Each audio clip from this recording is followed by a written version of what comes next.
नैमिषारण्य तीर्थ में श्री शौनकादि 28,000 ऋषियों ने श्री सूत जी महाराज से पूछा कि हे प्रभु, इस कलयुग में वेद विद्या रहित मनुष्यों को प्रभु भक्ति किस प्रकार मिलेगी तथा उनका उद्धार कैसे होगा। इसलिए है मुनि श्रेष्ठ, कोई ऐसा तप कहिए जिससे थोड़े समय में पुण्य प्राप्त होवे तथा मनवांचित फल मिले। वे कथा सुनने की हमारी इच्छा है। सर्वशास्त्र ज्ञाता श्री सूत जी महाराज बोले कि हे ऋषियों, आप सबने प्राणियों की हित की बात पूछी है। अब मैं उस श्रेष्ठ व्रत को आप लोगों से कहूँगा जिस व्रत को नारद जी ने लक्ष्मी नारायण भगवान से पूछा था और लक्ष्मीपति ने मुनि श्रेष्ठ नारद से कहा था, सो ध्यान से सुनो। एक समय योगीराज नारद जी दूसरों के हित की इच्छा से अनेक लोकों में घूमते हुए मृत्यु लोक में आ पहुंचे। यहाँ पर अनेक योनियों में जन्मे हुए प्राय सभी मनुष्यों को अपने अपने कर्मों के द्वारा अनेकों दुखों से दुखी देखा और मन में विचार किया कि इन प्राणियों के दुखों का नाश कैसे दूर होगा। ऐसा मन में सोचकर विष्णु भगवान के धाम को गए। वहां श्वेत वर्ण और 4 भुजाओं वाले देवों के भगवान श्री नारायण भगवान को देखा, जिनके हाथों में शंख चक्र गदा और पद्म विराजमान थे तथा वरमाला पहने हुए थे। नारद जी भगवान को देखकर स्तुति करने लगे और बोले कि हे भगवान, आप अत्यंत शक्ति से संपन्न है। मन तथा वाणी भी आपको प्राप्त नहीं कर सकती है। आपका आदि मध्य अंत नहीं है। निर्गुण स्वरूप सृष्टि के कारण भूतीय भक्तों के दुखों को नष्ट करने वाले हो। आपको मेरा नमस्कार है।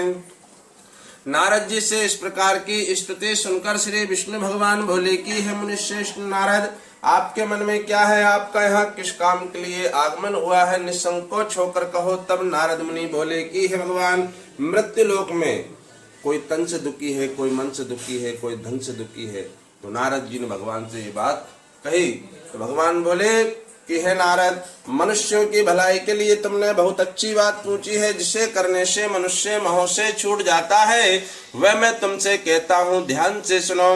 बहुत पुण्य देने वाला स्वर्ग तथा मृत्यु लोक दोनों में ही दुर्लभ एक अति उत्तम व्रत है जो मैं आज प्रेमवश होकर तुमसे कहता हूँ। सत्यनारायण भगवान का ये व्रत अच्छी तरह विधि पूर्वक करके मनुष्य आयु प्रत्न यहाँ सुख भोग कर मरने के बाद मोक्ष को प्राप्त होता है।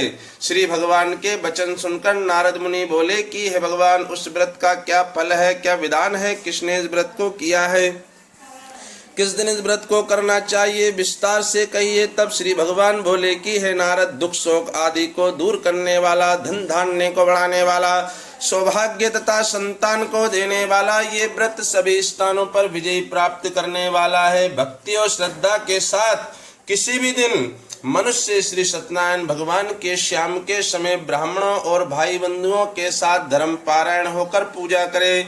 भक्ति भाव से नैवेद्य केले का फल, घी, दूध, दही, गेहूं का चूर्ण, 1.25 किलो भगवान का प्रसाद होना चाहिए और सभी भक्षण योग्य पदार्थ जमा करके भगवान को अर्पण कर देवे तथा भाई बंधुओं सहित ब्राह्मणों को भोजन करावे। जिसके बाद स्वयं भोजन करे, नित्य गीत आदि का आचरण कर सत्यनारायण भगवान का स्मरण करता हुआ समय व्यतीत करे। इस तरह व्रत करने पर मनुष्यों की इच्छा निश्चय ही पूरी होती है। विशेष करके कलयुग में भूमि पर यही मोक्ष का सरल उपाय है। रेवा खंडे प्रथम अध्याय समाप्त। बोलिए सत्यनारायण भगवान की जय।